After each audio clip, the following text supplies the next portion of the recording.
All right, guys, I'm just going to give you two more examples of how to find a given term in a sequence in two different formats. So what we have here for number one is function notation.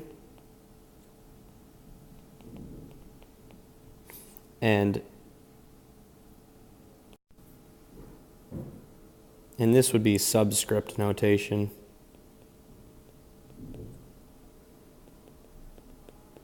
They're just two different ways to write one of these sequences, or any function really. I could use either notation anytime. But most of the time, you'll see functions written in this way, and we're used to seeing functions written out in this way. So these are both recursive sequences. The way that I know they're recursive is because I need the previous term in order to find the term I want. So I could prove to you that this won't work explicitly, because I could go right to the final step in number one. Let's say I try to find the fourth term. Well, in order to do that, I'm going to go to the part of the function that allows me to plug in a 4. So I'm going to use a of 4, and then I'm going to plug in a 4 for n. All right, so then this is going to say negative a of 4 minus 1 plus 3. And you can just think of me having plugged in that 4 right there where that n used to be. Well, 4 minus 1 is 3, so that means that I'm going to do negative a of 3 plus 3. Now think about what this means. This part right here means the third term. So it may not be a bad idea just to write some vocabulary here. A of n means the nth term.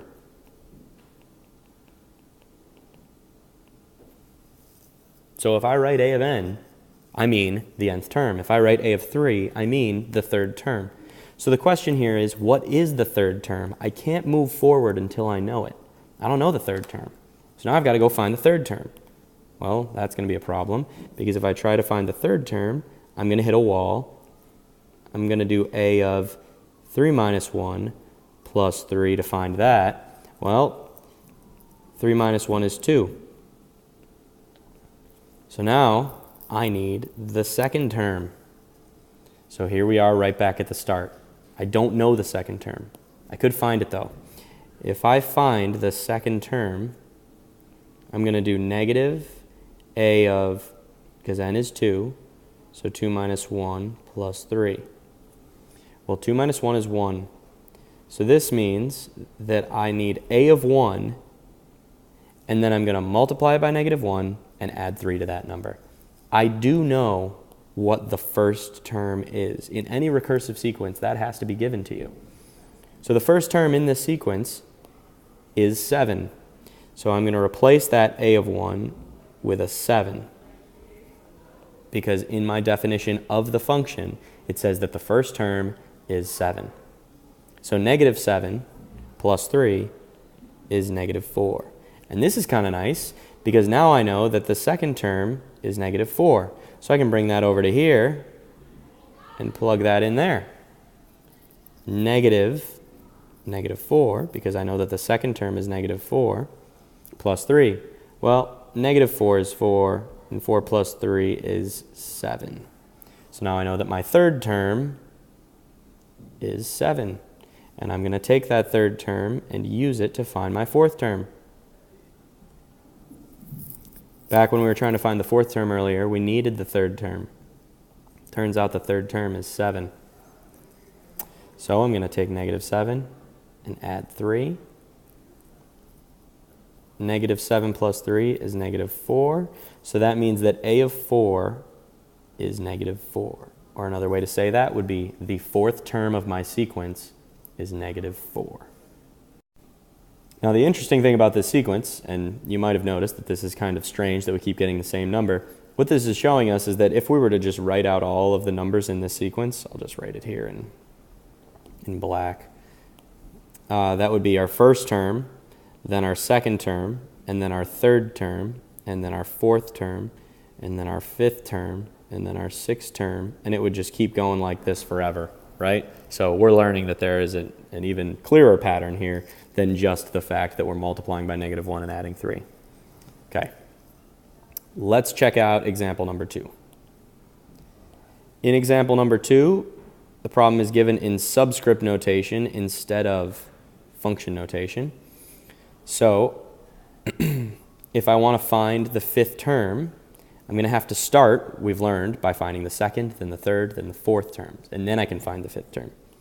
So let's start, because we know we're going to need it anyway, by just finding the second term. And in subscript notation, instead of saying parentheses 2, it's just b sub 2. But the meaning is still exactly the same. So if I want to find the second term, I'm going to need to do -3 times b of 2 minus 1 minus 2. Well, 2 minus 1 is 1. So that means I need the first term in order to find the second term. I know what my first term is based on the definition that I was given. So I'm going to do -3 times -2 minus 2. And I can figure out what that is. -3 times -2 is 6. Minus 2 is 4. So now I know that my second term is 4. And I can use that to go ahead and find the third term. So if I want to find the third term, I'll do -3 times b of 2 minus 2.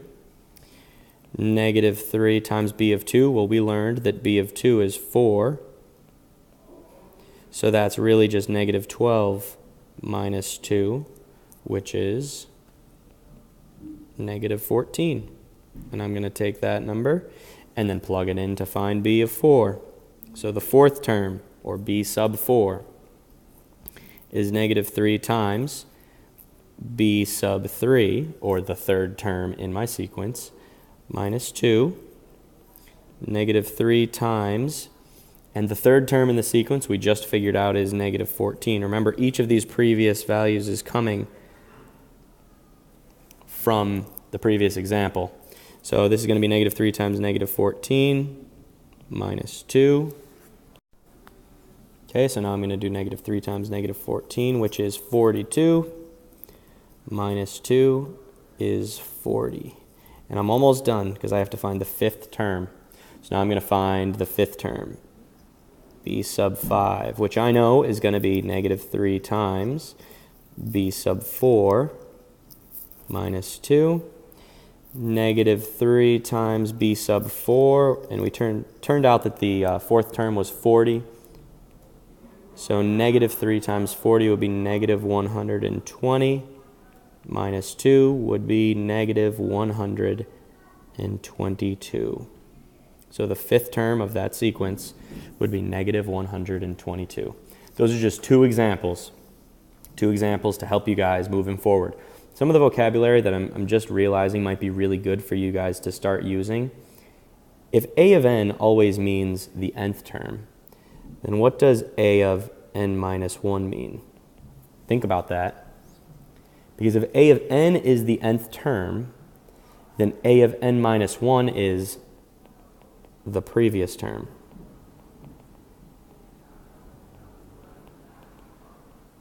So think about that when we start coming up with our own recursive definitions. If you ever want to talk about the previous term, use this notation.